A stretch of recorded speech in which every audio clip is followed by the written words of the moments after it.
채널에 특강할 교재를 올려드렸죠. 제목은 영지주의 이해다.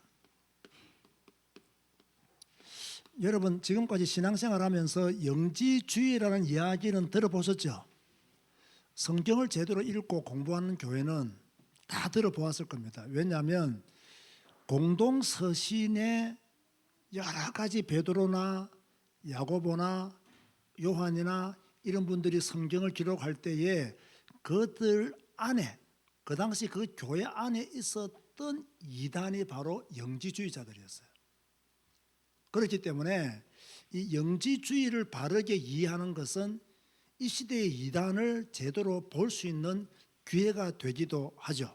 그런데 이 영지주의에 대해서 강의를 하려고 하면요, 책이 이 정도로 두꺼워요. 이거 다 못합니다. 또 그거 할 가치도 없습니다.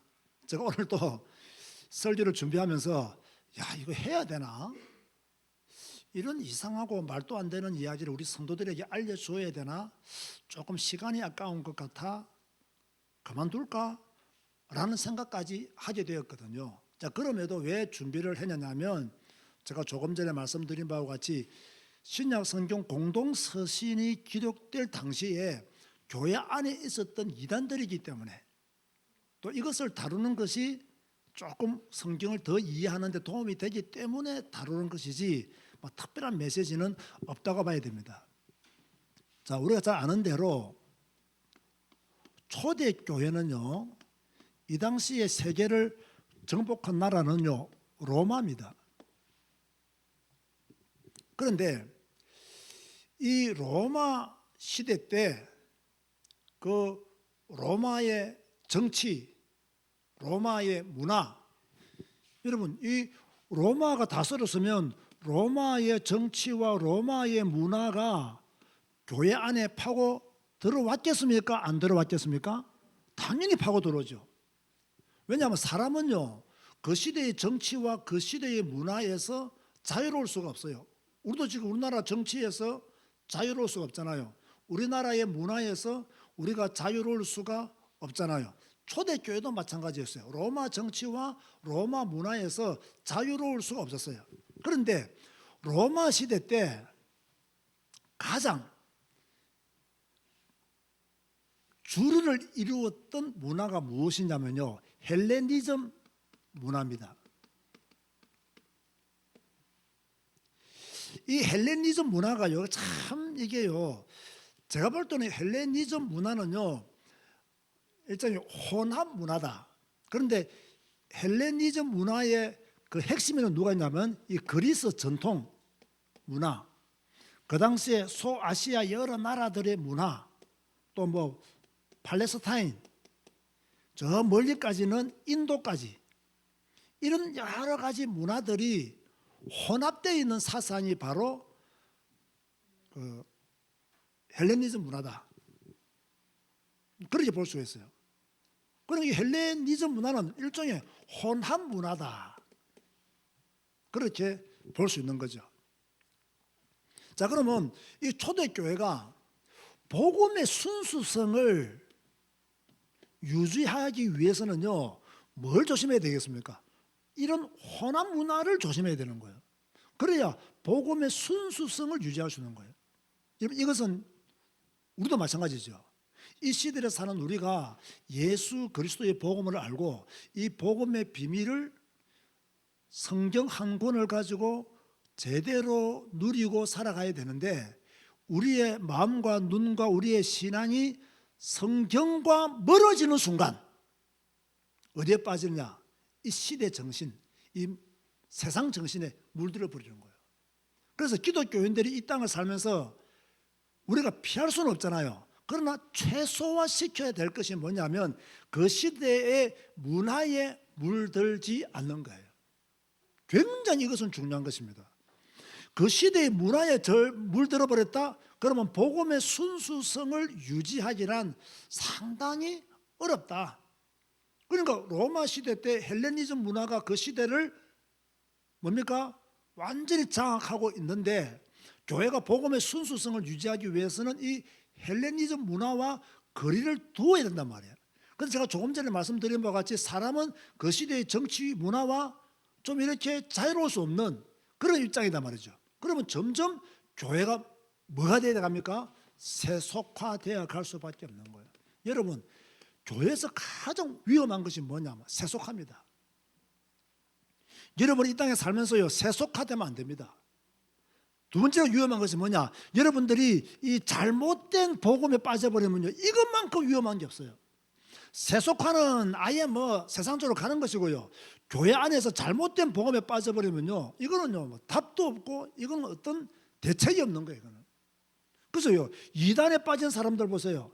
성경과 가까운 사람 아무도 없습니다. 전부 다 성경과 멀고 사람 따라가고 그 사람 메시지가 하나님이 주신 메시지로 착각하는 사람들이 엄청나게 많이 있거든요. 왜 그러느냐? 이 성경을 안 읽기 때문에, 잘못된 복음에 빠져 있기 때문이죠.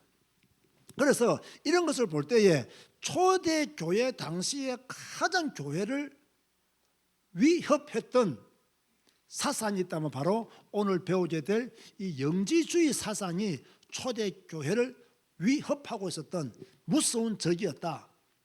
자, 그런데 우리가 지금 지난주까지 베드로후서를 배웠잖아요.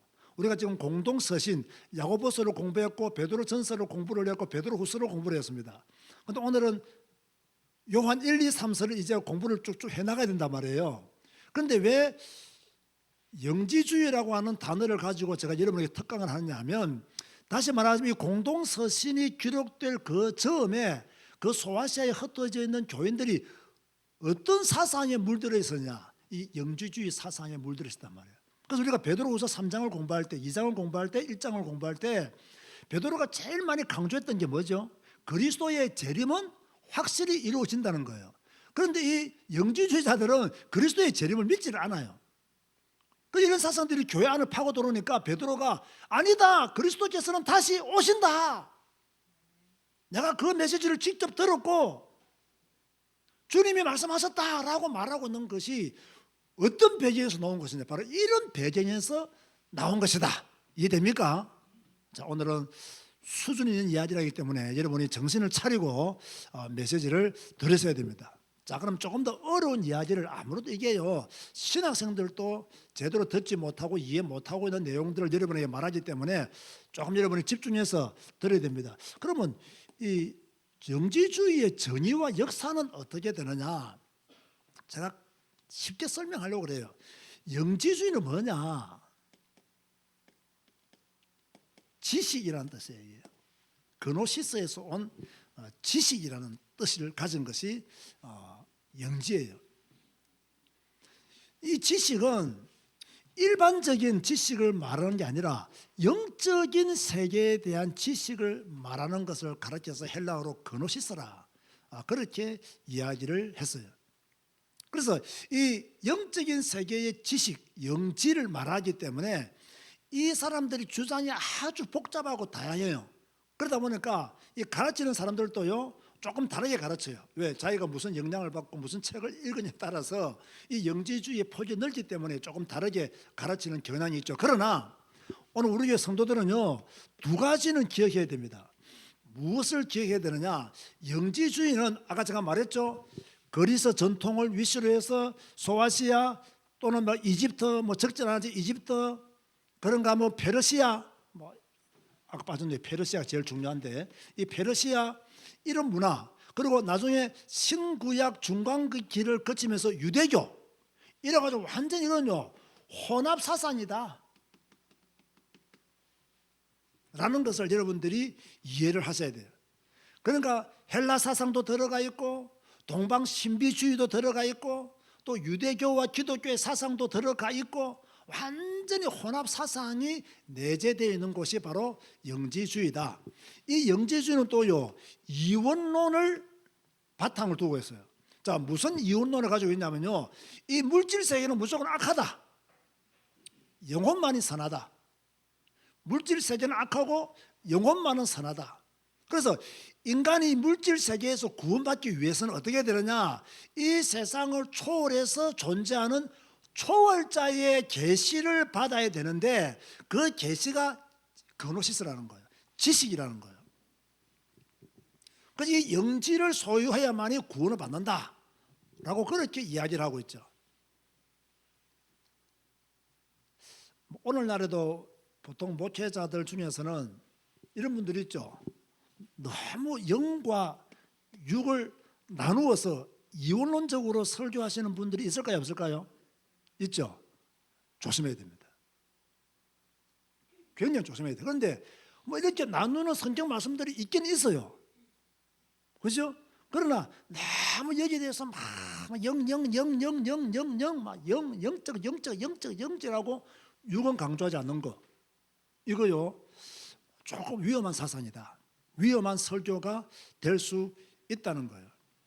또 막 어떤 막 성경에도 없는 막 신비, 체험적인 사상 이런 것을 막 강조해가지고 막 뭐 신비주의가 어떻니, 뭐 체험이 어떻니, 환상이 어떻니, 너무 막 육적인 것과는 거리가 먼 그런 것들을 막 강조하는 것도 제가 볼 때는 위험한 설교다. 영지주의의 잔재들이다. 그렇게 볼 수 있어요. 그러면 이 영지주의의 역사를 제가 좀 짧게 설명을 하면요, 기독교 영지주의가 있거든요. 이 기독교 영지주의를 처음 만든 곳이 어디냐면 사마리아에서 시작이 되었다. 기독교 영지주의는 전성에 의하면 사마리아에 시작되었다. 그러면 누가 시작했느냐? 여러분 혹시 그 사도행전 8장에 보면 마술사가 한 명 나오는데 누구죠? 마술사 시몬. 그 사람이 아마 기독교 영지주의의 시작일 것이다 라고 그렇게 전성에 기록이 되어 있어요. 전성에 기록되어 있기 때문에 뭐 믿을 만한 가치는 되지 못하고요, 다만 참고사항은 될 수가 있겠죠.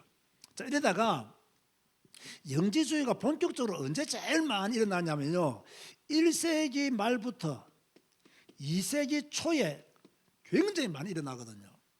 그리고 또 영지주의 사상이 나름대로 확립된 시기가 이때라고 볼 수 있어요.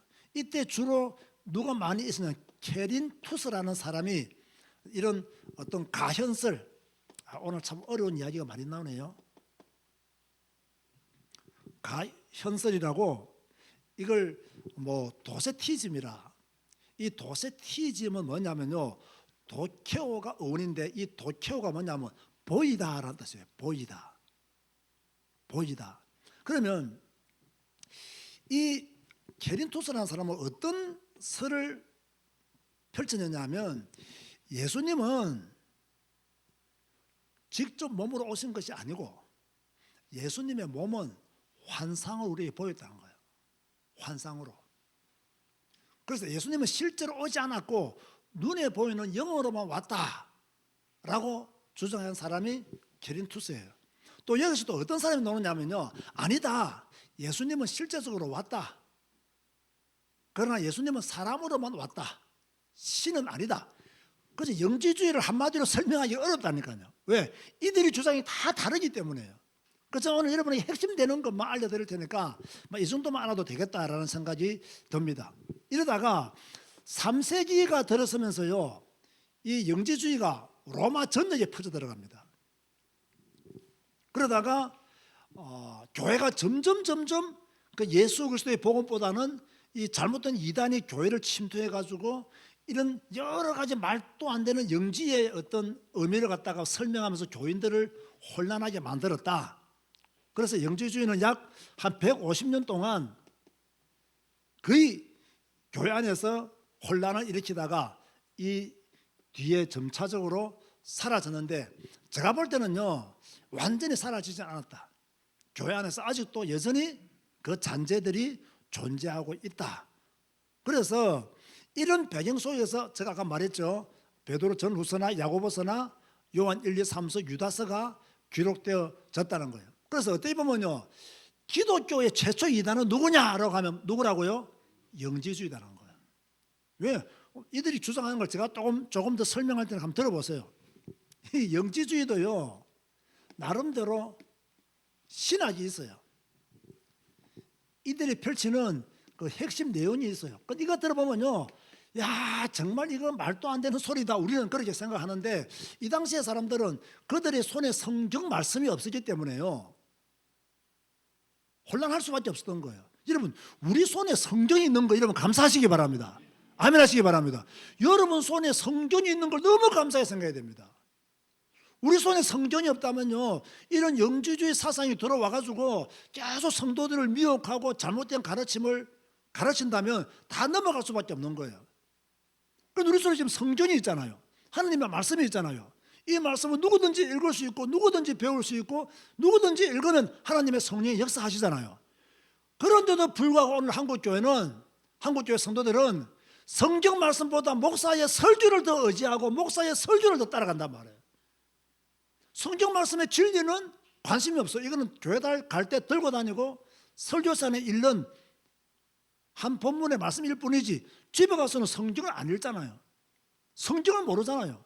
그래서 이단에 빠질 수밖에 없고 이단에 빠지고도 부끄러운 줄도 모르고 빠져나올 줄도 몰라요. 왜? 완전히 거기 사상에 물들어 버렸단 말이에요.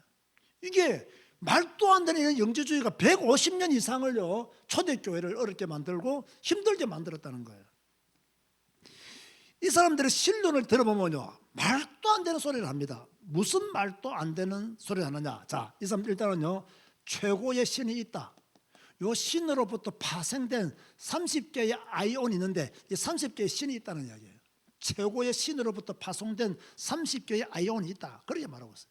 그런데 뭐라고 말하느냐. 이 구약의 신, 구약의 하나님은 열등한 하나님이다. 열등한 신이다. 이 하나님은 유한하고 무한하다 아닙니다. 유한하고 쉽게 노하고 복수하시는 하나님이다. 이렇게 이야기를 할 거예요.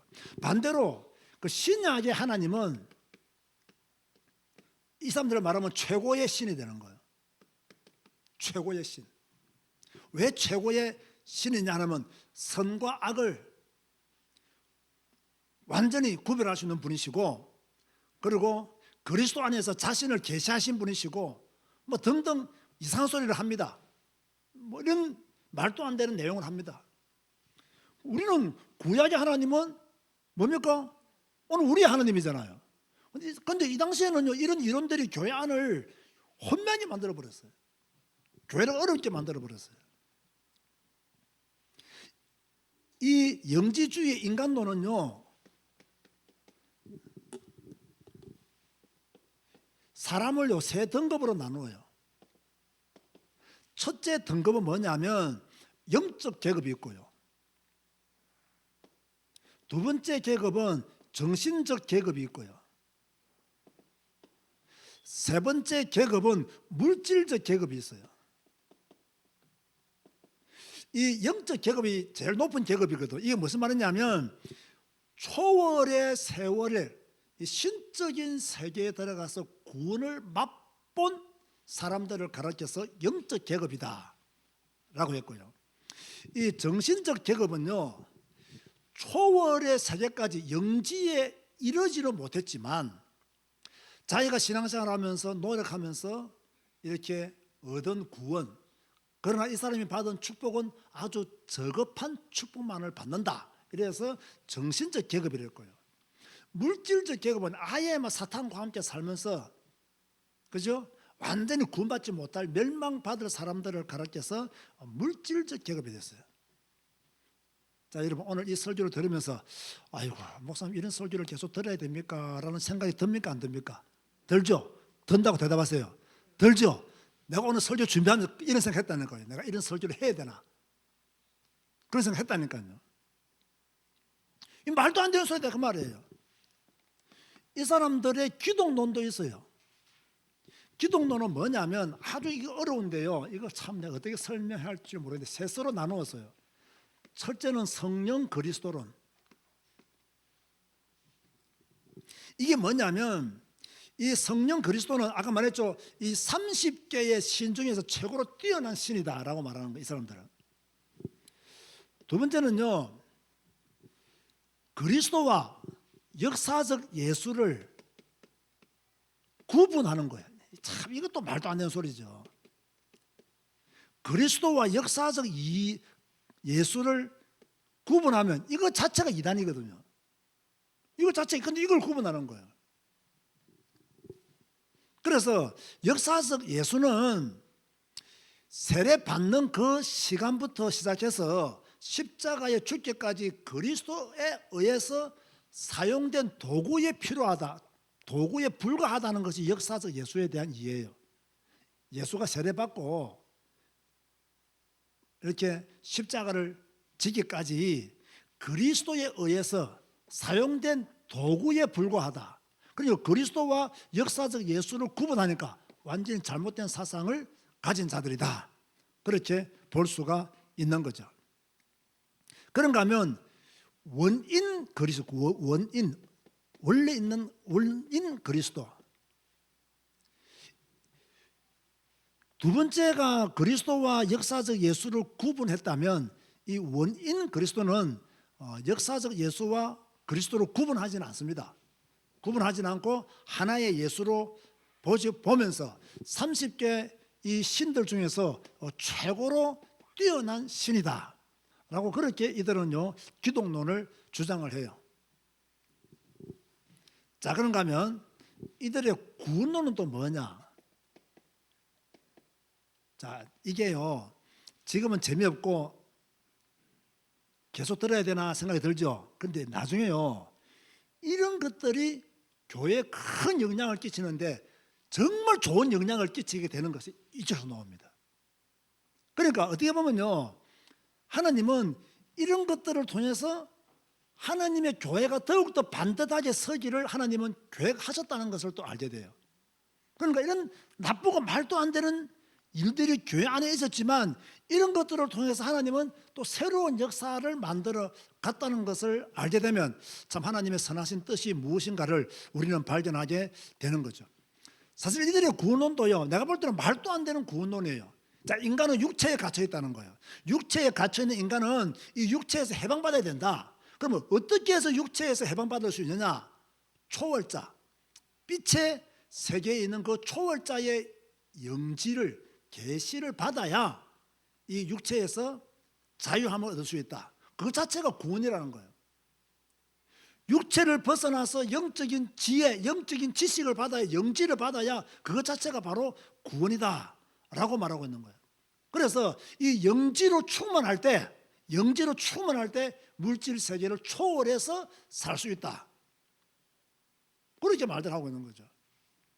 그래서 이 영지주의는요 종말론이 없습니다. 뭐 신론도 제가 엉터리 신론을 이야기했고 말도 안 되는 인간론을 이야기했고 진짜 이상한 기독론을 이야기했고 구원론을 말하고 있지만 종말론이 없어요. 자, 우리가 지난주까지 배웠던 베드로후서를 잘 생각해 보세요. 종말론이 없기 때문에 이들이 교회 안에서 예수님의 종말을 시인했겠어요? 부인했겠어요? 부인했겠죠. 그래서 베드로가 예수님은 재림주로 다시 온다라고 말하고 있는 거예요. 그러니까 도움을 주었어요? 안 주었어요? 도움을 준 거예요. 그런가 하면 이 영지주의의 윤리관이 문제예요. 특별히 두 가지인데는요. 하나는 극단적인 금욕주의, 하나는 자유방임주의, 더 쉽게 설명하면 쾌락주의. 이게 이들의 윤리관이에요. 무엇이냐면 이런 이야기예요. 영지를 소유한 사람들은 세상에 물들면 안 된다. 그래서 우리는 세상과 접촉을 피하고 어떤 유혹이 일어나면 우리 자신을 학대하면서 그 유혹을 이겨야 된다. 그러니까 세상 속에 있었지만 세상을 피해야 된다. 유혹이 일어나면 학대하면서 이겨야 된다. 이게 극단적 금욕주의 윤리관이에요. 또 하나는 자유방임주의, 쾌락주의는 뭐냐? 자, 우리는 구원받았다 이미. 우리 이미 영지받았다. 영지받은 우리는 물질 세계에 영향을 받지 않는다. 물질 세상에 영향을 받지 않는 우리는 아무 때나 살아도 된다. 뭐 나쁜 일 해도 된다. 뭐 악한 일 해도 우리는 영지를 받았기 때문에 세상의 어떤 물질 것들이 우리에게 영향을 끼치지 않는다. 이렇게 주장하는 거예요. 이해됩니까? 지금요 우리에게 어떤 면에서는 이런 부분이 굉장히 중요하게 와닿아야 됩니다. 왜냐? 신론, 인간론, 기독론, 구원론 이런 거는 진짜 말도 안 되는 소리라는 게 금방 보여지잖아요. 금방 느껴지잖아요. 그런데 오늘날 기독교인들은요, 요건 조금 헷갈리거든요. 여러분, 극단적인 금욕주의, 여러분, 우리가 세상과 관계없는 삶을 살 수 있습니까? 기독교인들은 세상 속에서 빛의 자녀로 살아야 됩니다. 아멘 하시기 바랍니다. 그게 기독교인입니다. 어떻게 우리가 세상을 덩치고 삽니까?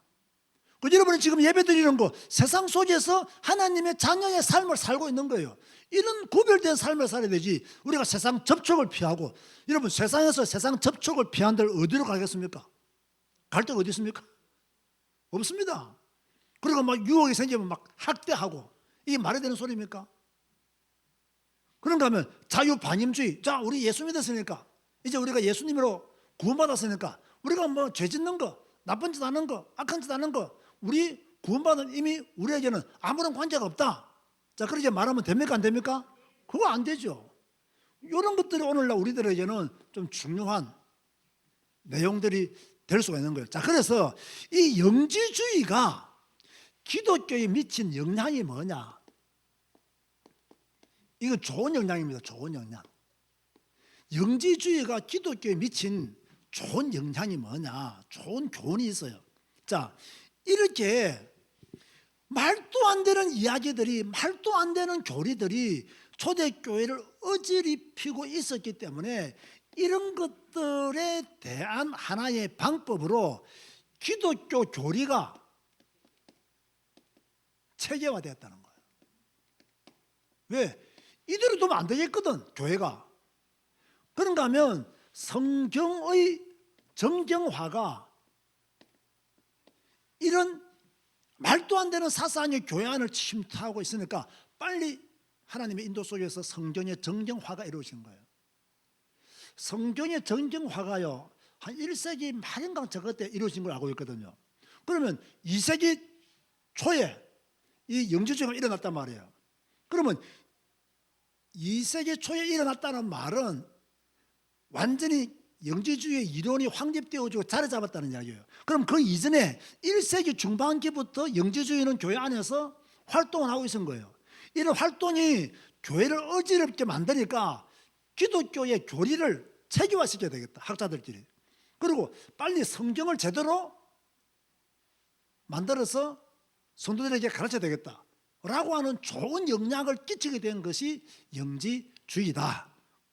그리고 이제는 교회가 너무 이 조직화가 되지 않으니까 자꾸 이 이단들이 들어와서 교회를 어지럽힌단 말이에요. 그리고 이 교회에 지도자들이 없으니까 교회가 문제가 생겼을 때 이 이단들을 대비할 수 있는 지도자의 역할이 없으니까 교회가 어려워진다. 그래서 교회 지도자의 중요성에 대해서도 영지주의에 대해서 알게 된 거예요. 이해가 되십니까? 이 부분이 이해되어져야 돼요. 지금도 마찬가지잖아요. 그런가 하면 세 번째로는요, 이 영지주의자들 때문에, 영지주의자들은 이 자유반임주의, 쾌락주의를 주장했잖아요, 윤리관이요. 그래서요, 이들 때문에 어떤 기독교의 윤리관을 우리는 바르게 세워야 되겠다. 그래서 기독교의 윤리관을 확립하게 되는 기회가 된 거예요. 자, 그렇다고 본다면 한편으로는 이 영지주의가 교회를 어렵게 만드는 이런 과정 속에서 하나님은 역사 속에서 이러한 일들을 하셨다는 거예요. 기독교가 교리의 체계화, 사실 우리 기독교 교리 굉장히 중요하거든요. 천주교는 교리를 굉장히 많이 가르쳐요. 그런데 교회는 교리를 잘 가르치지 않아요. 제가 지금 우리 캄보디아 신학교에다가 가서 제가 기독교 교리를 가르치려고 그래요. 웨스트민스터 신앙 그 교리를 좀 가르치려고 그래요. 그리고 성경의 정경화가 빨리 이루어지고, 그런가 하면 교회가 조직화가 되고 교회 지도자의 중요성. 그런데 오늘날 교회 지도자가 이상하게 돼버리면 뭐 교회 전체가 위험에 빠지잖아요. 그런가 하면 이 기독교 윤리, 오늘날 교인들이 사회생활하면서 바른 믿음의 삶을 불신자들에게 보여주지 못하면 결국 교회가 욕을 얻어먹고 하나님의 권위가 땅에 떨어진단 말이에요. 그러니까 여러분, 정말 불신세계에 나가면 불신자들에게 흠잡힐 일은 하지 마시기 바랍니다. 불신자에게 손가락 받을 짓은 하지 마시기 바랍니다. 불신자에게 피해를 주는 일은 하지 마시기 바랍니다. 그게 기독교의 윤리관의 큰 틀이에요. 십계명을 보세요. 기독교 윤리관이 너무나 잘 드러나 있잖아요. 5계명부터 10계명까지가. 그럼 이런 윤리관이 바라야 되는데 오늘날 복음 깨달았다는 사람들 중에서는요, 윤리관이 잘못된 사람들이 많아요. 그리스도를 누린다는 사람들 중에서는 윤리관이 잘못되어 가지고 불신자들에게 손가락질을 받는 그런 일들이 허다한 거예요. 자, 오늘은 영지주의 이해라는 제목으로 말씀을 전하고 있는데요, 제가 결론을 말씀을 드리면 우리의 제자교회와 지금 유튜브 채널을 통해서 예배드리는 언택트 교회 성도들은 절대로 우리는 성경의 가르침에서 벗어나면 안 된다 이거예요. 우리는요, 성경 한 권으로 충분한 성도들이 돼야 된다. 너무 성경을 막 과하게 해석하거나 성경에 없는 막 신비주의 체험 이런 거 막 강조하거나 이런 것들이 한국 교회에는 많아요. 그 성경 한 구절을 가지고 막 확대해서 막 해석을 합니다. 막 상상의 날개를 펼칩니다.